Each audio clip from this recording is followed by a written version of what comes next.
Today I will be reviewing my article, The Association of Spousal Smoking Status with the Ability to Quit Smoking, the Atherosclerosis Risk and Community Study by Cobb, McAdams, DeMarco, Huxley, Woodward, Coton, Koresh, and Anderso.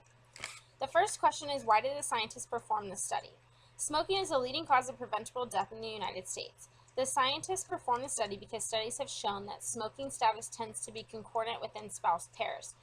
This study aimed to estimate the association of spousal smoking status with quitting smoking in the U.S. adults. The next question is, what was the hypothesis under investigation?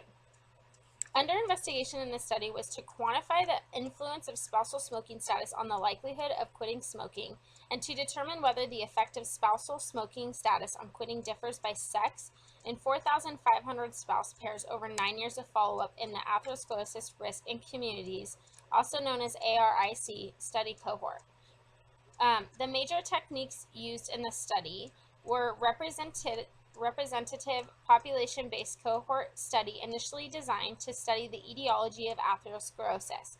The ARIC study recruited 15,792 adults aged 45 to 64 years from 1987 to 1989 from 4 U.S. communities, including Washington County in Maryland, Forsyth County in North Carolina, Jackson, Mississippi, and Minneapolis, Minnesota. Study participants provided written, informed consent. 1 baseline visit and 3 follow-up visits were conducted 3 years apart. Briefly, in each of the 4 communities, probability sampling was used to identify the households. Prior to visit 1, study staff visited households to determine eligibility. All eligible adults were invited to participate in the ARIC study. At this household enumeration, participants reported their marital status. At the household interview, participants were asked to identify their spouses. In cases where this information was not available, participants were considered spouses if exactly 2 adults lived in the same household and both reported being married. This analysis is restricted to married pairs enrolled in the ARIC study. The next question is, what were the major results? Did they support or negate the hypothesis, and did they point to further or future studies? This study suggested that spousal smoking status influenced one's own propensity to quit smoking. Compared with subjects whose spouses had never smoked, subjects whose spouses were current smokers had significantly lower chances of quitting.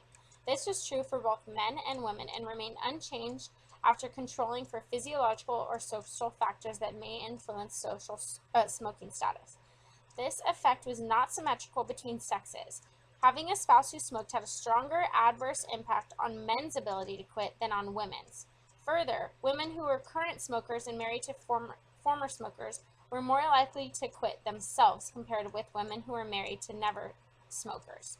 Not only do smokers have a higher likelihood of being married to other smokers, but our findings suggest that both men and women married to current smokers are the least likely to quit smoking. Furthermore, this supported the hypothesis.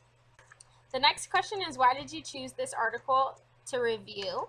The reason I chose this article to review is because my boyfriend started as a social smoker after we started dating and has slowly turned into a habitual smoker. I smoked for a few years in my teens. Since I quit when I was 20, I am bothered by people smoking around me, mainly because I am tempted to have one, although I know inside that I don't really want one. Therefore, it irritates me to have my companion be a smoker or have it around my child.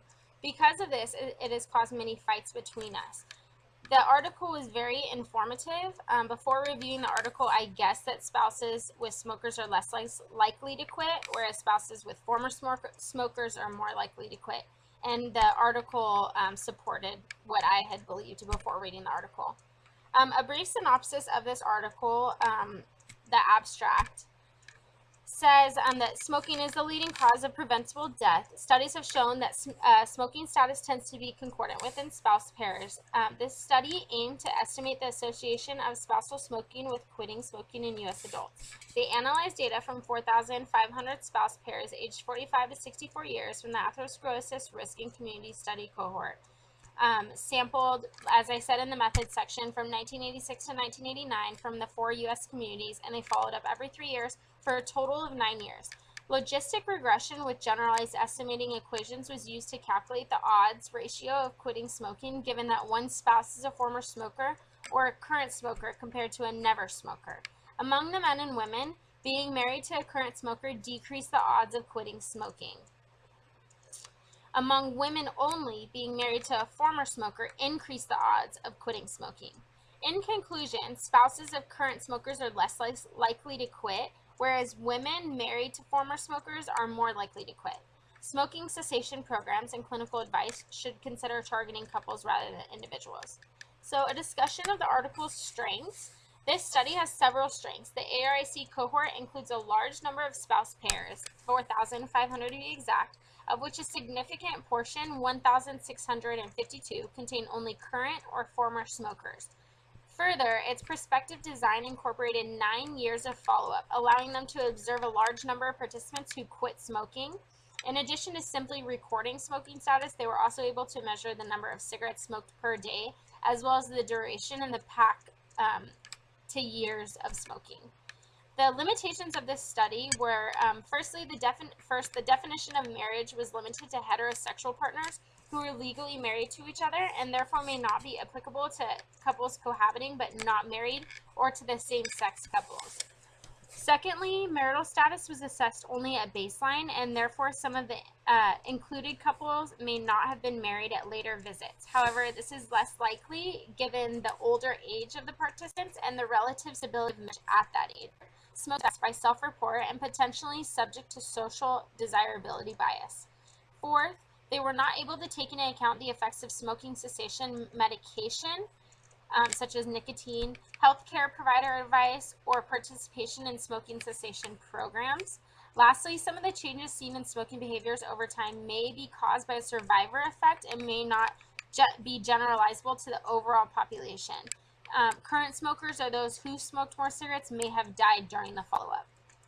The article's public health implications was included, but again, it was targeting the married couple rather than the individual, and public health campaigns, smoking cessation programs, and physician counseling may be called. So a lot of the campaigns right now, they just kind of target individuals, and they this article believes that they should instead target medicals, and that would increase the levels of quitting smoking.